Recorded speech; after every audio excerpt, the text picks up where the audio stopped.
चुकीच्या वेळी योग्य कृती प्रतिकार करण्यास कारणीभूत ठरू शकते, तर योग्य वेळी योग्य कृती चमत्कार ठरू शकते.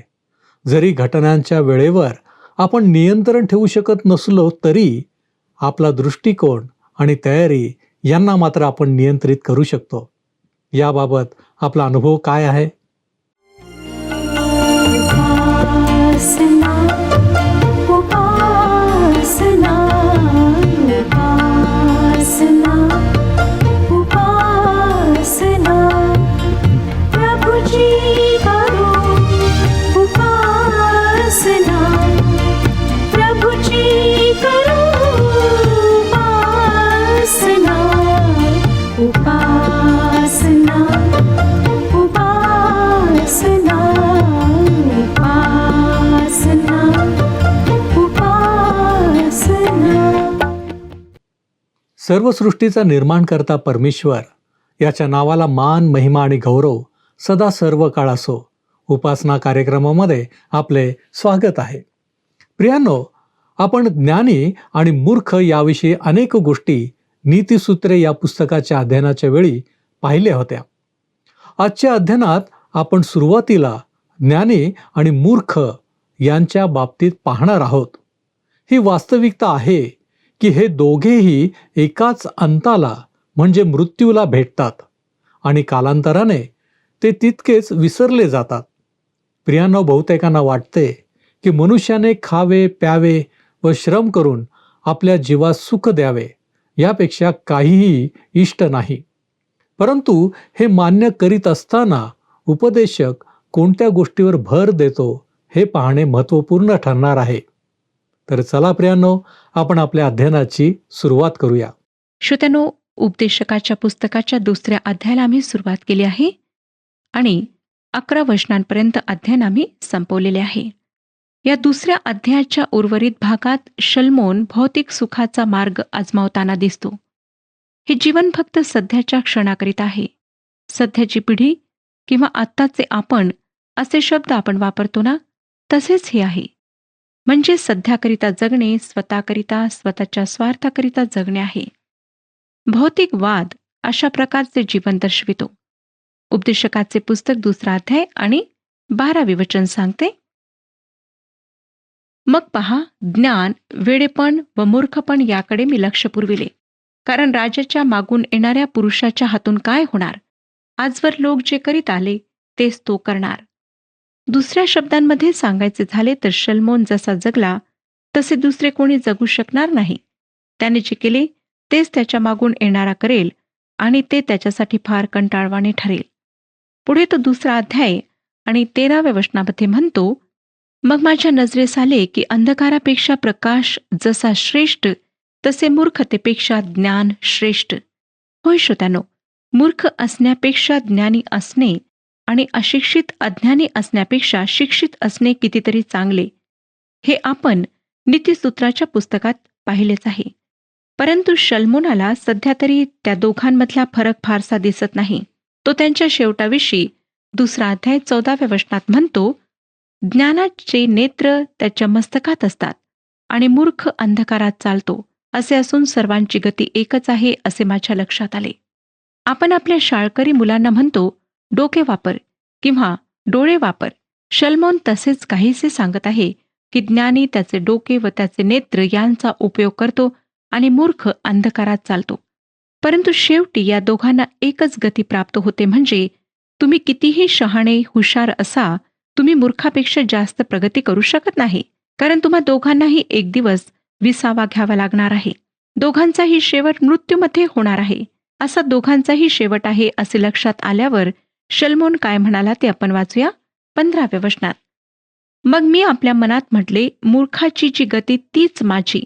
मग मी एवढा ज्ञानी झालो तरी कशाला? मी आपल्या मनात म्हटले, हेही व्यर्थच. यातून एखादा शहाणा माणूस काही मार्ग काढू शकेल असे तुम्हाला वाटेल श्रोत्यानो. परंतु शल्मोन जे म्हणतो ते खरेच आहे. आजच्या माणसाने त्याच्या प्रचंड शोधांसह आणि वैज्ञानिक प्रगतीसह मानवी आयुष्य असे किती वाढवले आहे? सर्वसाधारण आयुष्यमान 10 वर्षांनी वाढले असेल, हे मला मान्य आहे. पण या 10 वर्षांना 1000 वर्षांबरोबर किंवा चिरंतन कालासमोर ठेवून बघा. ही 10 वर्षे चिरंतन कालासमोर एका सेकंदासारखे आहेत. आणि मानवाने वैद्यकशास्त्रात कितीही प्रगती केली असली तरी त्या ज्ञानावर सतत मात करणारे नवीन आजार, रोग उद्भवत आहेत. त्याचे काय? पुन्हा वैज्ञानिक प्रगतीमुळे जे भयंकर गुंतागुंतीचे व मानवी जीवन धोक्यात आणणारे प्रश्न निर्माण झाले त्यांचे काय? खरोखर या पृथ्वीवर जगत असताना माणूस स्वतःसाठी फारसे काही करू शकलेला नाही. 16व्या वचनात तो पुढे म्हणतो, मूर्खाप्रमाणेच ज्ञानाची आठवण सदा राहणार नाही, कारण पुढे येणाऱ्या काळी सर्वांचे विस्मरण होणार आहे. तर पहा, ज्ञानी कसा मरण पावतो, तर मूर्खाप्रमाणेच. थोडक्यात मूर्ख व ज्ञानी एकसारखेच मरण पावतात. तुम्ही मुळातच बुद्धिमान असाल, तुमचा बुद्ध्यांक फार मोठा असेल, तुम्ही फार शिक्षित असाल आणि तुमच्याजवळ पुष्कळ उच्च पदव्या असतील, परंतु या सर्व गोष्टी मरणाच्या वेळेस तुम्हाला वाचवू शकणार नाहीत. या जीवनाचा निरोप घ्यायची वेळ येईल तेव्हा तुम्हाला जावेच लागेल. या जगातली कोणतीही गोष्ट तुम्हाला त्यापासून रोखू शकणार नाही. यामुळे शल्मोनाला काय वाटले ते तो पुढच्या वचनात व्यक्त करीत आहे. 17व्या वचनात तो म्हणतो, यावरून जीविताचा मला वीट आला, कारण या भूतलावर जे काही मानवी व्यवहार होतात ते मला अनुचित वाटले. एकूण सर्व काही व्यर्थ व वायफळ उद्योग आहे.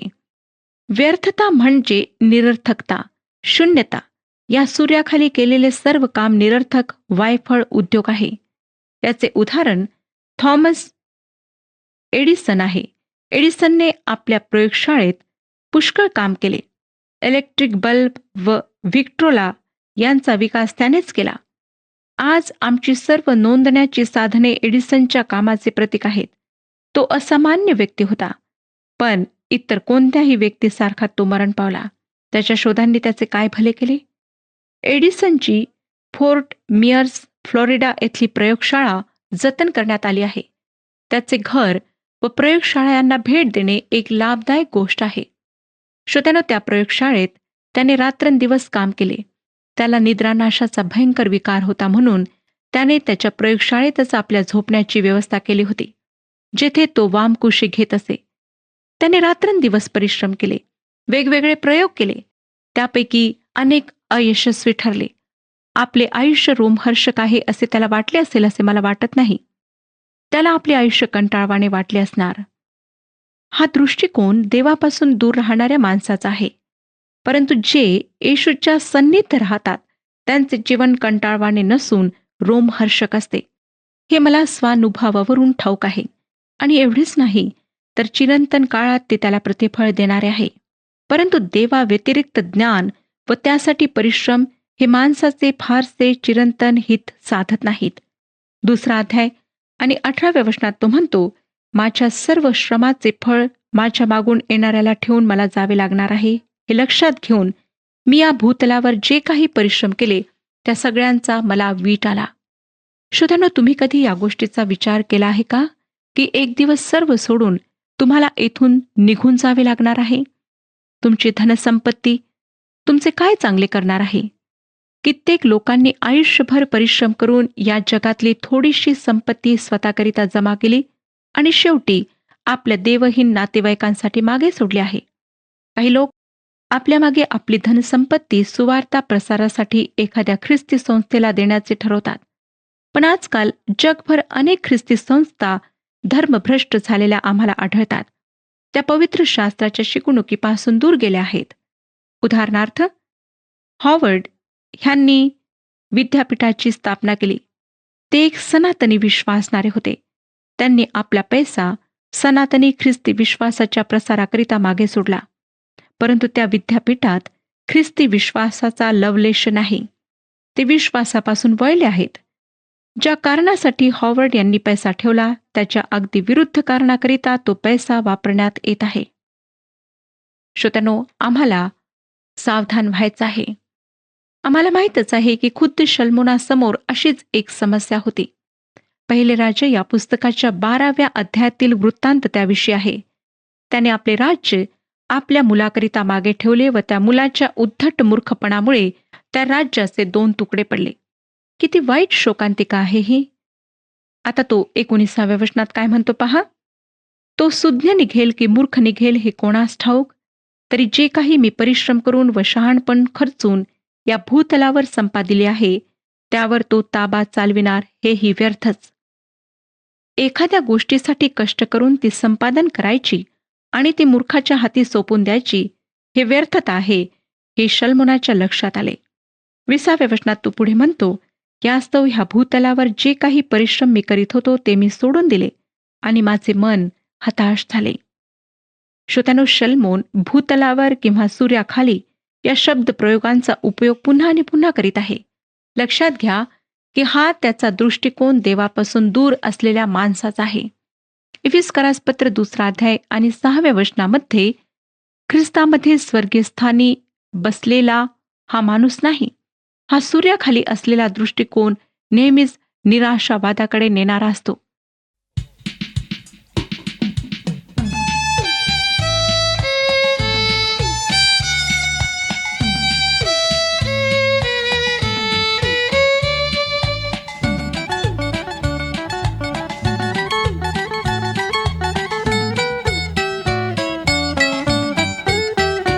चला चला चला सारे एक वार जाऊया रे. चला चला चला सारे एक वार जाऊया रे. एक वार जाऊया रे. एक वार जाऊया रे. चला चला चला सारे एक वार जाऊया रे.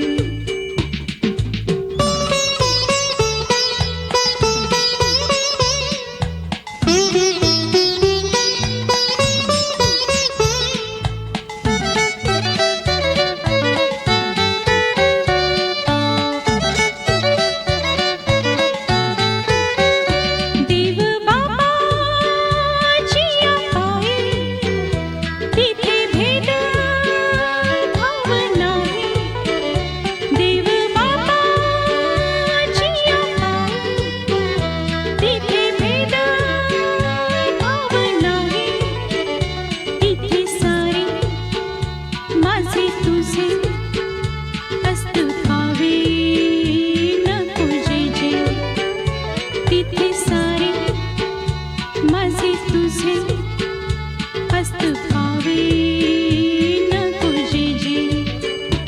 एक वार जाऊया रे. एक वार जाऊया रे.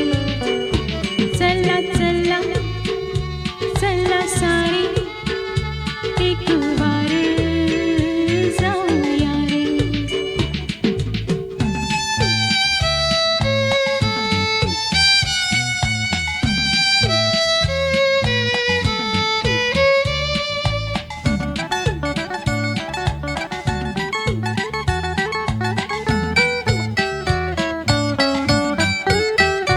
तिथे नित्य रम्य एके नाव जिचे नको लोकी. तिथे नित्य रम्य एके नाव जिचे नको लोकी. तिथे फिटेल संदेह सर्व सर्व मोह. तिथे फिटेल संदेह सर्व सर्व मोह. एक वार जाऊया रे. एक वार जाऊया रे. चला चला चला सारे एक वार जाऊया रे. एक वार जाऊया रे. 23व्या वचनात तो म्हणतो, त्याचे सर्व दिवस दुःखमय असतात. त्याची दगदग कष्टमय असते. रात्रीही त्याच्या मनास चैन नसते, हेही व्यर्थच. चिंता करणे हेही काही फायद्याचे नाही, हे शल्मोनाच्या लक्षात आले. कारण या गोष्टी हव्या तशा करण्याकरिता तो काहीही करू शकत नव्हता. मी शल्मोनाची निराशा, त्याचा हताशपणा समजू शकते. जर कोणत्याच गोष्टीपासून समाधान व तृप्ती मिळत नसेल तर माणूस निश्चितच हताश होईल. त्याला जीवनाविषयी निरुत्साह वाटेल. आजकाल तरुणांमध्ये, विशेष रीतीने गर्भश्रीमंत तरुणांमध्ये नशिल्या पदार्थाच्या सेवनाचे प्रमाण फार आहे. आणि त्याचे एक कारण म्हणजे या तरुणांना जीवन निरर्थक वाटते. प्रचंड निराशा, असहायता व हताशपणा माणसाला दिशाहीन बनवतो.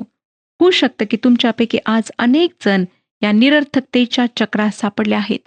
तुम्हाला जीवन निरर्थक, निरुपयोगी वाटत आहे आणि केवळ आत्महत्या करता येत नाही, ते करण्याचे धाडस होत नाही, म्हणून कसेबसे दिवस तुम्ही ढकलत आहात. लक्षात घ्या की पवित्र शास्त्रातील एक महत्वाची व्यक्ती शल्मोन तुमच्यासारखा होता.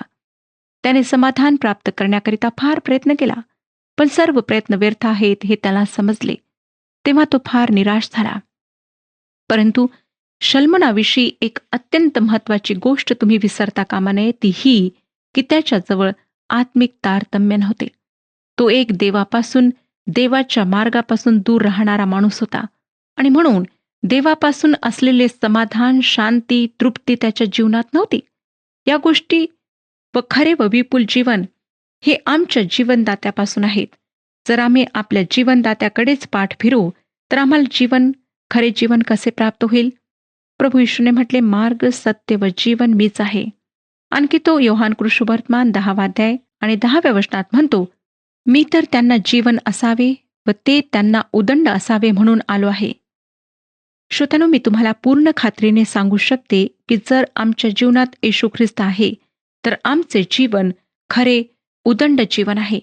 ते व्यर्थ आहे असे शल्मोनाप्रमाणे म्हणण्याची किंचितही वेळ आमच्यावर कदापिही येत नाही. शल्मोन पुढे काय सांगतो पहा, 24 ते 26 ह्या वचनांमध्ये तो म्हणतो, मनुष्याने खावे, प्यावे व श्रम करून आपल्या जीवास सुख द्यावे यापेक्षा त्याला काहीही इष्ट नाही. हेही देवाच्या हातून मिळते असे माझ्या ध्यानात आले. कारण त्याच्या प्रसादा वाचून खाणेपिणे व सुख भोगणे ही कोणास प्राप्त होणार? जो देवाच्या दृष्टीने चांगला त्यास तो बुद्धी, ज्ञान व सुख ही देतो. धन मिळवून साठवण्याचे कष्ट देव पाप्यावर लादितो. अशासाठी की देवाच्या दृष्टीने जो चांगला त्यास ते द्यावे. हाही व्यर्थ व वायफळ उद्योग होय. तुम्ही देवाचे पुत्र असा किंवा एक पापी व्यक्ती असू द्या, जर तुम्ही फक्त स्वतःकरिता जगत असाल तर ते जगणे व्यर्थ आहे. त्यातून तुमच्या अंतकरणाला कटुताच प्राप्त होईल आणि शेवटी तुमच्या हातात काहीच राहणार नाही. देवाने प्रत्येकाला खाणे, पिणे व श्रम करून स्वतः सुख देणे हे प्राथमिक आनंद दिले आहेत. परंतु जेव्हा यापैकी प्रत्येक गोष्ट आम्ही खादाडपणाने करू लागलो की समस्या, असमाधान निर्माण होते. आणि दुसरी महत्वाची गोष्ट म्हणजे या प्राथमिक आनंदाव्यतिरिक्त असाही एक आनंद आहे ज्याला आपण परमानंद म्हणतो. तो आनंद आम्ही या गोष्टींमध्ये शोधता कामा नये. जेव्हा आम्ही या गोष्टींना देव बनवतो व त्यांच्यामध्ये देवाचा अवर्णनीय आनंद शोधतो तेव्हा आम्ही अपयशी ठरून निराश होतो. आम्हाला देवाचा खरा अवर्णनीय आनंद प्राप्त करायचा असेल तर त्याकरिता त्याचा उगम म्हणजे देव याच्याकडेच जायला हवे आहे. परमेश्वराच्या दृष्टीने कोणीही नीतिमान अथवा वाईट नाही. आम्ही सर्व त्याच्या दृष्टीने पापी आहोत आणि जेव्हा आम्ही त्याच्याकडे येशू ख्रिस्ताच्या द्वारे येतो व विश्वासाद्वारे त्याचा स्वीकार करून देवाचे पुत्र व कन्या बनतो तेव्हा देवाचा आनंद, त्याचे ज्ञान व बुद्धी हे आम्हाला प्राप्त होतात. आपण आता उपदेशक या पुस्तकाच्या 3 अध्यायाचा अभ्यास करूया. या अध्यायात शल्मोनाने दैववादाचे तत्वज्ञान स्वीकारले आहे असे दिसते. ही गोष्ट यहुदीतरांमध्ये आढळणारी आहे. आजच्या आधुनिक युगामध्ये दैववाद फार लोकप्रिय आहे. मला वाटते जेथे लोकांना देवाकडे येऊन त्याचा मार्ग आत्मसात करणे नको वाटते, कठीण वाटते, कमीपणाचे वाटते, जे जीवनाविषयी निराश असतात त्यांना दैववाद जवळचा वाटतो. परंतु जसे जसे नीतिसूत्रात आपण वाचले की मनुष्याला एक मार्ग सरळ दिसतो पण त्याच्या शेवटास मृत्यूपथ फुटतात. ख्रिस्ताचा मार्ग अरुंद व खडतर आहे पण तो सार्वकालिक जीवनाकडे नेणारा आहे. सरळ व रुंद मार्गाने जाणारे बहुसंख्य आहेत पण त्या मार्गाच्या शेवटी नाश आहे. तुम्ही कोणत्या मार्गावरून चालत आहात? सार्वकालिक जीवनाच्या? पण सध्या अरुंद व खडतर मार्गावरून आपण चालत आहोत की नाही याची खात्री करून घ्या. काय कधी आपण ट्रेनमधून प्रवास करताना सहप्रवाशांचे निरीक्षण केले आहे? त्यांच्याशी संवाद केला आहे? हे लोक बऱ्याचदा कंपन्यांचे विक्रेते किंवा प्रतिनिधी असतात. शुक्रवारी घरी जाण्यापूर्वी आपली सर्व कामे आटपून आवश्यक ते वृत्तांत तयार करणे यात ते मग्न राहतात. नंतर ते आपल्या सोबत्यांकडे वळून हास्य विनोद करतात, ज्यामध्ये फारसा काही अर्थ नसतो. ते एकूण फार थकलेले, जीवनाला कंटाळलेले असतात. एकदा प्रवासात ट्रेन थांबली, कारण त्या ट्रेनच्या मार्गावर फार मोठे संकट उभे होते. रेल्वे रुळाच्या फिश प्लेट्स कोणी काढल्याची बातमी होती. स्पष्ट होते की जर ही गोष्ट वेळीच उघडकीस आली नसती तर मोठा अपघात झाला असता व अनेक प्रवाशांना आपले प्राण गमवावे लागले असते. ती गाडी रेल्वेच्या दुरुस्तीकरिता थांबलेली असताना एका व्यक्तीने सहप्रवाशाला म्हटले, "ती भयंकर बातमी ऐकून तुम्ही घाबरल्यासारखे दिसला नाहीत." यावर ती व्यक्ती निर्विकारपणे म्हणाली, "छे, त्यात काय घाबरायचे? जे व्हायचे आहे ते होईलच. ते तुम्ही बदलू शकणार नाही. तुमची मरण्याची घटका आली की तुम्हाला जावेच लागणार. त्याविषयी तुम्ही काहीच करू शकत नाही." आणि तो सहप्रवासी शांतपणे बसून राहिला. यालाच आपण दैववाद म्हणतो. आपल्या जीवनातल्या सर्व घटनांचे खापर आपल्या नशिबावर फोडायचे किंवा माझे नशीबच तसे आहे, काय करणार, ही वृत्ती अंगी बाणायची. श्रोत्यानो, आपल्या देशात अनेक लोक दैववादी किंवा नशिबावर विश्वास ठेवणारे आहेत. शल्मोनाने या दैववादात समाधान शोधण्याचा प्रयत्न केला. 3 अध्याय 1 ते 8 वचनांमध्ये तो म्हणतो, सर्वांचा काही उचित काळ म्हणून असतो. भूतलावरील प्रत्येक कार्याला समय असतो. जन्मसमय व मृत्यू समय, रोपण्याचा समय व रोपलेले उपटण्याचा समय असतो. वधण्याचा समय व बरे करण्याचा समय, मोडून टाकण्याचा समय व बांधून काढण्याचा समय असतो. रडण्याचा समय व हसण्याचा समय, शोक करण्याचा समय व नृत्य करण्याचा समय असतो. धोंडे फेकून देण्याचा समय व धोंडे गोळा करण्याचा समय, आलिंगन देण्याचा समय व आलिंगन देण्याचे आवरून धरण्याचा समय असतो. शोधण्याचा समय व गमावण्याचा समय, राखून ठेवण्याचा समय व टाकून देण्याचा समय असतो. फाडून टाकण्याचा समय व शिवण्याचा समय, मौन धरण्याचा समय व बोलण्याचा समय असतो. प्रेम करण्याचा समय व द्वेष करण्याचा समय, युद्ध करण्याचा समय व सख्य करण्याचा समय असतो. श्रोत्यांनो, हा शल्मोनाने व्यक्त केलेला स्वतःचा दृष्टिकोन आहे. आज आपणही म्हणतो की जीवन जसे आहे तसे स्वीकारायला हवे. तुमच्या धंद्यात नुकसान झाले तर ते तसे होणारच होते, म्हणून ते स्वीकारायला हवे. आलेली संधी स्वीकारायची व ती जीवनात आली म्हणून मी ती स्वीकारली असे म्हणायचे, हा दैववाद आहे. उदाहरणार्थ, घरापासून दूर प्रवास करताना एखादी चरित्रहीन स्त्री तुम्हाला भेटली आणि तुम्ही तिला आपल्यासोबत राहण्यास बोलावले, तर तुम्ही म्हणाल, आलिंगन देण्याचा समय व त्यापासून स्वतःला आवरण्याचा समय हाच होता. श्रोत्यानो, दैववादाचे तत्वज्ञान हे असे आहे. मला वाटतं की शल्मोन या ठिकाणी फार गंभीर व एक वास्तव सत्य मांडत आहे. आम्ही जीवनाविषयी खोलवर विचार करून पाहतो तेव्हा आमच्या लक्षात येते की आमची कृत्ये, आमचे निर्णय, आमचे विचार आमच्या नियंत्रणापलीकडचे असतात. म्हणजे आमच्या शक्तीपलीकडची. समय किंवा काळ ही एक अशी शक्ती आहे की ती बऱ्याचदा आमच्या कृती ठरवते, विचार व निर्णय बदलते. आमची कौशल्ये, आमच्या क्षमता काहीही असोत, आम्हाला चालवणारा काळ असतो. आम्हाला आकलन करता येणार नाही असे कालचक्र जीवनाचे चक्र असते. आणि ते घटनांचे चक्र कधी आम्हाला हसायला, आनंद करायला भाग पाडते, तर कधी शोक करण्याची वेळ आणते. आणि कित्येकदा आमचे विचारपूर्वक केलेले कामही काळाचेच कृत्य असते. आपल्यापैकी अनेक जण म्हणतात की काही वर्षांपूर्वी मी शिक्षिका होईन असे कोणी मला सांगितले असते तर मी त्याला हसले असते. पण आज शिक्षकाचा पेशा मला फार प्रिय आहे. तो मी स्वीकारला नसता तर काय माहिती माझे काय झाले असते.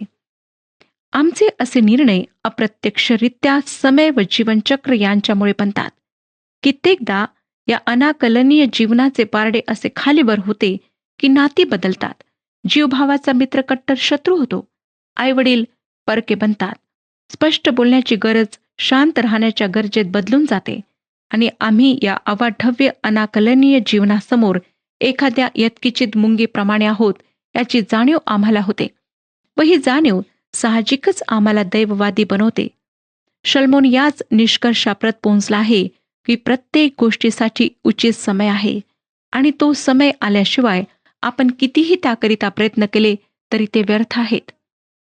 9व्या वचनात तो म्हणतो, मनुष्य ज्यासाठी कष्ट करतो त्यात त्याला काय लाभ? जर काहीच लाभ नाही तर कशाला लढा द्यायचा? जर लढा देता येत नाही तर जे आहे त्यांना स्वीकारायचे, ही वृत्ती दैववादी लोकांमध्ये असते. आणि अशाच प्रकारे धंदा व्यवसायातले अनेक देवहीन लोक वागतात. या आधारावरच पैसा कमावला जातो. परंतु असे लोक तुम्हाला आनंदी दिसणार नाहीत. त्यांच्याबरोबर तुम्हाला जगणेही कठीण जाईल.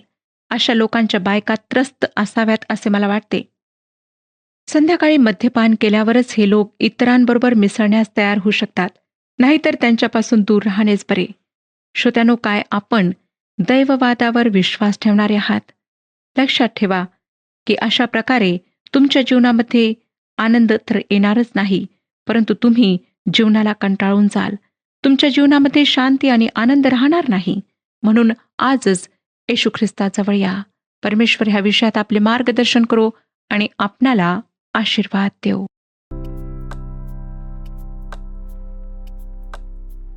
मागील कार्यक्रमातील प्रश्नाचे उत्तर आहे सी.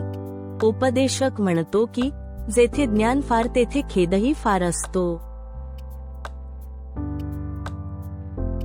आजचा प्रश्न, उपदेशक म्हणतो त्याप्रमाणे त्याची आणि कोणत्या माणसाची गती सारखीच आहे? ए. मूर्ख, बी. आळशी, सी. ज्ञानी, डी. निराश.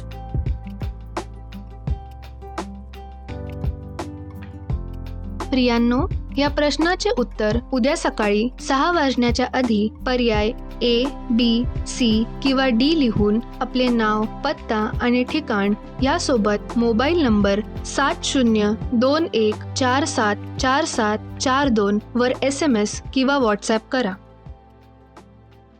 प्रियांनो, आज आपण शिकलो आहोत की चिंता करणे हे फायद्याचे नाही. आनंद आणि समाधानाचा खरा स्रोत मानवी कामगिरीत नाही, तर देवाच्या तरतुदीत आहे. आपण विचार करू शकतो, कृती करू शकतो, पण त्या प्रत्येक कृती देवाला संतोष देणाऱ्या आहेत का, याचा विचार आम्ही करणे आवश्यक आहे. प्रियांनो, आम्ही पाहिले आहे की प्रत्येक गोष्टीस उचित काळ आहे. याचाच अर्थ देव देखील आमच्यापासून हीच अपेक्षा करतो की आम्ही योग्य वेळी योग्य गोष्टी करणारे असावेत. प्रियांनो, काय आपल्या समाधानाचा स्रोत देवापासून आहे? काय आम्हाला योग्य वेळ, उचित काळ ठाऊक आहेत? आपण यावर नक्की विचार करावा ही आपणास विनंती आहे. आपण प्रार्थना करूया. सर्वसमर्थ आमच्यावरती दया आणि कृपा करणारे आमच्या महान प्रेमळ परमेश्वरा, तुझ्या नावाला आम्ही धन्यवाद देतो बापा. दरवेळेस तू आम्हाला नवीन गोष्ट शिकवतोस. होय प्रभूजी, प्रत्येक गोष्टीच उचित काळ आहे, योग्य समय आहे. आणि बापा, तुझी इच्छा देखील हीच आहे की आम्ही योग्य समयाला योग्य गोष्टी कराव्या. आणि यासाठी बापा आम्ही तुझ्याकडं ज्ञान मागतो, बुद्धी मागतो, चातुर्य मागतो. होय प्रभूजी, आम्हाला ठाऊक आहे की काही वेळेस आम्ही आमच्या इच्छेनं वागून प्रभूजी आम्ही तुझ्या इच्छेविरुद्ध जातो. आणि म्हणूनच बापा, आम्हाला उचित काळ समजण्यासाठी तू आम्हाला सहाय्य कर, की जेणेकरून प्रभूजी आमची प्रत्येक कृती ही तुला संतोष देणारी असू शकेल. आणि म्हणूनच बापा, या सर्व विनंत्या मागण्या धन्य तारक प्रभू येशू ख्रिस्त याच्या गौरवी नावात करतो, म्हणून तू ऐक. आमेन. विश्वास ठेवा आणि देवाचे गौरव पहा. प्रभू आपणाबरोबर सदैव असो.